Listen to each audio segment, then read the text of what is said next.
बुलाओ गुरुजी ने और हमारा हवन करियो 2 दिन 4 दिन। वो 2 दिन के हवन में किला टूट गया। रोज करो हवन अपना, एक जोत लगा दे, सुता उठ के हाथ पैर धो ले, नहान का ना फुर्सत मिले, कोई जरूरी ना होती नहाना इसमें। नहाए धोए क्या भ्याज है, मन का मैल ना जाए, और मीन सदा जल में रहे, धोए बांस ना जाए। अंदर से अंतःकरण साफ हो, हाथ पैर जरूर धो ले, क्योंकि धार्मिक वस्तुओं के हाथ लगाने। और जोत ला दे, अपना मंत्र करता रहे, काम करता रहे, अपनी आरती बोल ले, जा नित्यनेम भी कर ले, रोटी पहुँचे जा, नित्यनेम चलता रहे। आजकल तो आधुनिक बहुत से उपकरण हो गए हैं, वैसे भी याद हो जाते हैं कुछ दिनों में। और नहीं बैठ कर अपनी किताब लेकर वह पढ़ ले। अब पर हवन हो गया तो हम अपना काम आप करेंगे। जब बात बनेगी, किसी के बच्चा हो जाता था तो उसने क्या कहा करते, 7 दिन तक तुम, जैसे पहले ज्योति तो सभी जलाते थे, तो क्या कहते थे, 7 दिन ज्योत नहीं जलानी तुमने, 13 दिन। वो तेरा गजब हुई हो, 13 दिन रोटी नहीं खाते या तुम और काम ना करते। और किसी की मृत्यु हो जाती है उसमें भी ऐसे कहा करते थे। जैसे जन्म होने पर तो वो जब तक वो छठ ना होती इतने कहा करते, मृत्यु के बाद कहते हैं 13 दिन तक आपने कोई धार्मिक क्रिया नहीं करनी। तेरा गजब हो। परमात्मा रोटी रोज खा रहे हो, किसी दिन भी ना छूटती, ठीक है।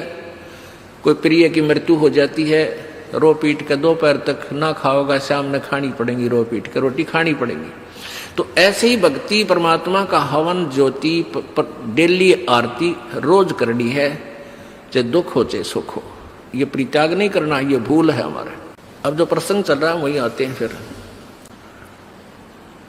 अब 5 यज्ञ आप कर रहे हो, एक यज्ञ धर्म की, दूसरी यज्ञ ध्यान, और तीसरी यज्ञ हवन की। यहाँ जितने भी जैसे पाठ चल रहे हैं, अगर 150 पाठ हैं तो 150 ज्योति जला दी जाएंगी, और 3 दिन तक अखंड ये ज्योति जलेंगी।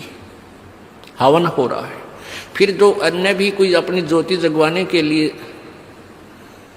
दान करते हैं, उनकी अलग से ज्योतियां जलाई जा रही हैं। वो दिन रात पूरे महीने चलती हैं, पूरे वर्ष चलती हैं। तो ये एक तीसरी यज्ञ हवन की, चौथी यज्ञ प्रणाम, और 5वीं यज्ञ ये तत्व ज्ञान की।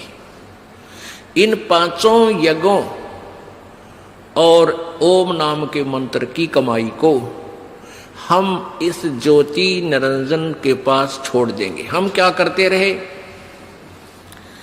हम पहले ओम नाम का जाप करते, ये 5 यज्ञ करते, उसका फल हम स्वर्ग, महास्वर्ग, ब्रह्मलोक में जाकर नष्ट कर देते, ये पुण्य। फिर पाप के लिए नरक में जाते, फिर 84 लाख योनियों में धक्के खाते। अब परमात्मा से हम की वाणी से हमें ज्ञान हो गया कि इस कमाई को हम वेस्ट नहीं करेंगे।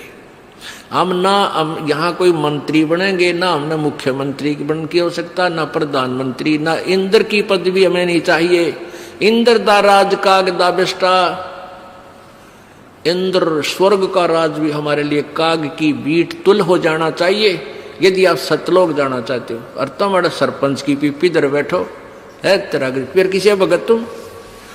हमने नहीं यहाँ का कोई भी सुख चाहिए। यदि तुमने सतलोक जाना, यही धक्के खाने हैं, तो ठीक है, आप पुण्य कर रहे हो, इसके प्रतिफल में चाहे पूरी पृथ्वी के राजा भी बन सकते हो, और फिर गधा राजा भी बन सकते हो। तुरंत ये पहले सोच लेना। राजा कहते हैं कबीर, हरि के नाम बिना ये राजा रसब हो। बड़े गधे ने रसब बोले।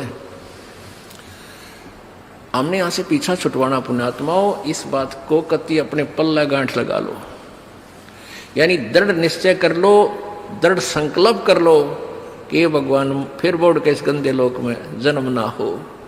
हृदय में एक ऐसा हेट बने और वहां की इसी उमंग बने, सतलोक जाने की। जैसे बालक बच्चे ने कह दे कि तेरे मामा का ब्याह है, माँ कहती है भाई चल वहां चलेंगे, तो कई दिन पहले कूदन लग जाएगा ना बच्चे, मामा का जाऊंगा, मामा का जाऊंगा।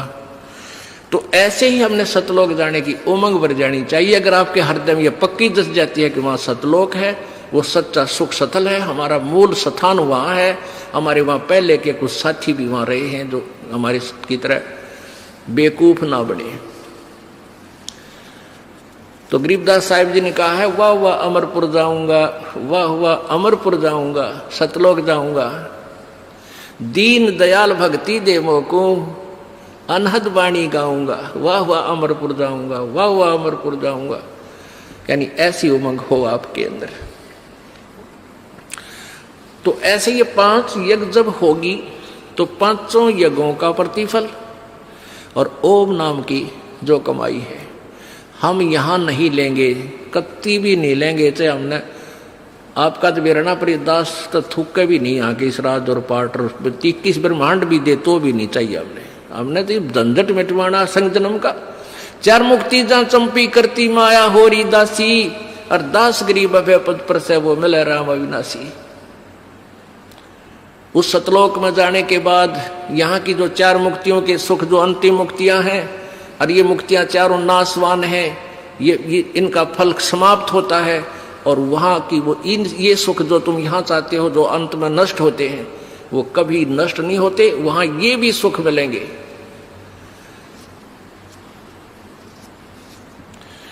तो गीता अध्याय नंबर 18 के श्लोक नंबर 66 में कहा है, जो 62 में कहा ना जिस उस परमेश्वर की शरण में जा, तो 66 में कहा कि यदि तुमने उसकी शरण में जाना है तो सर्व धर्मान परित्यज माम, मेरे सतर के सारी धार्मिक अनुष्ठान का फल मुझे छोड़। परित्यज यानी छोड़ या मेरे पास दे दे, मैं तुझे, क्योंकि जैसे हमने किसी का ऋण ले रखा है तो ऋण और हमें बंधुआ मजदूर बना रखा है उसने, हम उसका ऋण दे जाएंगे, वो हमें बंध से मुक्त कर देगा। तो ये कहता है कि मेरे सतर के जो तूने यहां सैर सपट्टे करे हैं मेरे लोक में, वो किराया दे मेरा। और फिर तू एकम शरणम व्रज, एकम माने जिसके बराबर दूसरा ना हो, अद्वितीय, उस अद्वितीय भगवान उस पूर्ण परमात्मा की शरण में जा, फिर मैं तुझे सब पापों से मुक्त कर दूंगा, तू चिंता मत कर। अब उस लोक में कैसे जाया जाएगा? होले सुहागण सुरता त्यार, मालिक के घर जाना है तू तो। होले सुहागण सुरता त्यार, उस मालिक के घर में कैसे जाना है?